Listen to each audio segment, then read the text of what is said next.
نرجع تاني لكلمة الممنوعات الجزء التاني. محمود ثعلب نقول يلا الممنوعات ايه؟ الممنوعات هو واحد أحمد بوانير ملك الرود ستار في مصر. يعني السماعات، يعني هتسمع الراجل الأسطورة، هتسمع عنده أحمد بوانير. أنت اتجننت؟ ده بايونير.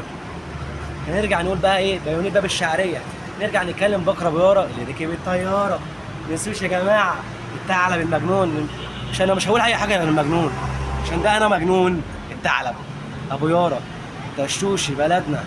هتخش كده اول يمين هتلاقي ابو يارا على اليمين، هتخش برجلك اليمين تقول يا مساء الحال يا كريم. ده ابو يارا اللي ركب الطيارة. يجي بقى الحاج مسعد فهمي. الحاج مسعد فهمي يطلع بعد السردوية عند مدرسة الأهرام شارع الجيش. محدش ينسى يا جدعان. تنسوا معايا ليه؟ ممنوعات. نرجع نقول ممنوعات.